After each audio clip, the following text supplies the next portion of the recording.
I sighed heavily, swiping a hand over my mouth as I tried to get my bearings. The nurse aide was still at the house, so I stayed outside doing yard work, letting my muscles heat, my blood flow into something productive, something I could control. By the time Anya ran back outside, clutching a paper in her hand, I wasn't even sure how much time had passed. "Look, I got a list." She held the paper out to me, beaming excitedly. "What's the list for?" My hands were sweaty and dirty, and I showed her. "I don't think I should mess up your pretty drawing." She dropped to the grass and laid the paper out carefully. I tilted my head and tried to make sense of what she'd written. Kindergartners were not known for their spelling skills.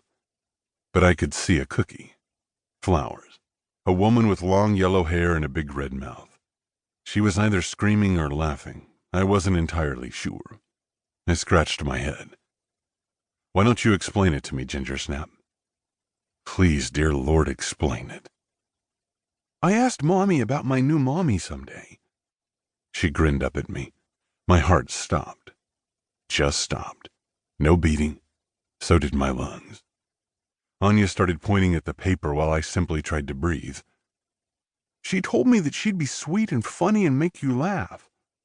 She tapped the paper. "See? She's laughing." Her finger moved to the cookie. "And she'd make really good cookies, just like Mommy.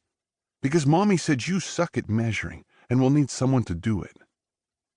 My eyes blurred and I crouched carefully next to my daughter, laying my hand on her back as I stared at the horrifying picture that she worked so hard on.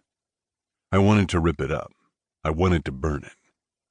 Anya pointed at the stick figure. "And Mommy said she'd be soft where you're hard. And I didn't know how to draw that. But anyone who'd be a good mommy might already have kids and know how to hold me when I'm scared and sing me to sleep. And I just added the flower because I like drawing them." I rubbed the back of my hand over my cheek so Anya didn't see. "You did really good on your picture, Gingersnap," I said in a choked voice. She ran her fingers over the jumbled letters that must have made sense to her. "I didn't want to forget. This way you don't have to talk about it if you don't want to." Then Anya carefully folded the paper and handed it to me. "You can keep it, Daddy, so you'll know who to look for." I licked my lips, taking the piece of paper like it was a bomb set to explode, but I smiled at my daughter. "Thank you." She flung herself at me in a tight hug, and I stared up at the sky. When Anya ran back into the house, I stood slowly, paper in hand, and made my way to Beth's bed. Her eyes were closed, her chest moving with shallow breaths. I took the chair next to her, and as I slid her bony fingers into mine, her eyes opened. "Why'd you do that?" I whispered. She smiled faintly. "I knew you'd be mad at me." "I'm not mad," I told her. My voice trailed off when I didn't have any words. This time I let a tear fall unchecked, and Beth watched it with a sad expression on her face. "I just hate that she asked you." My wife, my funny, outgoing, loud, passionate wife, who could no longer muster the energy to get out of bed, tightened her fingers around mine.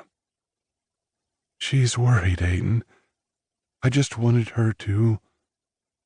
She made a small shrugging motion. "I wanted to make her feel better." "I know," I sniffed. "Promise me something, though," Beth whispered. Immediately I was shaking my head.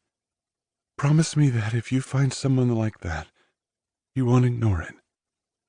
Her voice wavered, and I wanted to rage, scream, break something. I sighed, finally meeting her eyes. All I got out of that picture was that she has a mouth the size of my face and likes cookies. Beth breathed out a laugh. "That's a gross oversimplification of what I said." "What did you say?" I asked quietly. "Who'd you conjure up for me, Beth? Because they won't be you." I shook my head again. "I don't care what list you just gave her. They won't be you." My wife ignored my attitude. She'd known me too long, knew it was easier to brush past it. She'd learned that lesson when we were 18, and she kissed me for the first time.